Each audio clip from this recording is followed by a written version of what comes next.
کبھی کبھی زندگی میں ایک ایسا وقت آتا ہے جب انسان ہر طرف سے تھک جاتا ہے، جب دل کہتا ہے یا اللہ اب اور صبر نہیں ہوتا، جب لفظ ختم ہو جاتے ہیں، دعائیں رک جاتی ہیں، بس آنسو بہتے ہیں اور دل آسمان کی طرف دیکھ کر خاموشی سے پکار اٹھتا ہے۔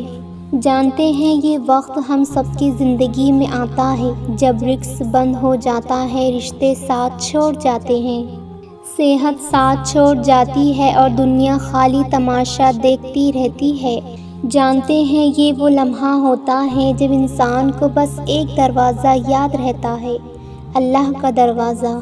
یاد رکھیں اللہ تمہیں دیکھ رہا ہے، تمہاری خاموشی سن رہا ہے، تمہارے اندر کی ٹوٹ پھوٹ، تمہارے آنکھوں کے آنسو۔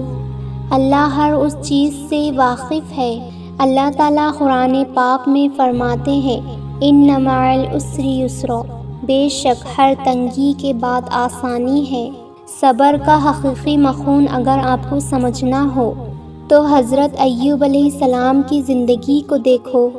وہ ایک نبی تھے جن کے پاس سب کچھ تھا مگر پھر بھی سب کچھ چھین لیا گیا، اولاد، مال، صحت سب ختم ہو گیا، دوست، رشتہ دار سب نے انہیں چھوڑ دیا، مگر ایوب علیہ السلام نے کیا کیا؟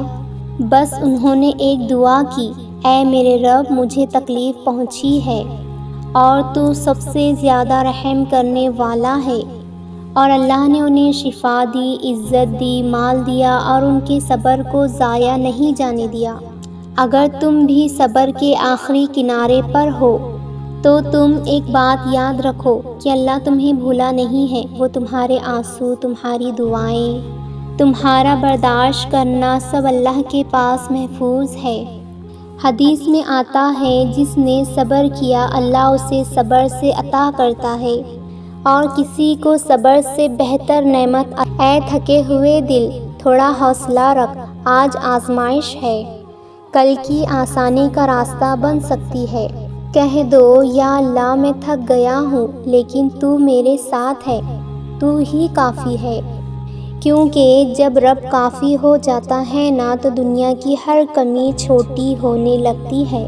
میرے پیارے اسلامک دوستوں، اگر آپ کو یہ ویڈیو پسند آئے تو کسی ایسے شخص کے ساتھ ضرور شیئر کریں جو ٹوٹا ہوا ہے یا مایوس ہے یا صبر کی آخری حد پر ہے۔ شاید آپ کا ایک شیئر کسی کی ٹوٹی ہوئی ہمت کو واپس لے آئے۔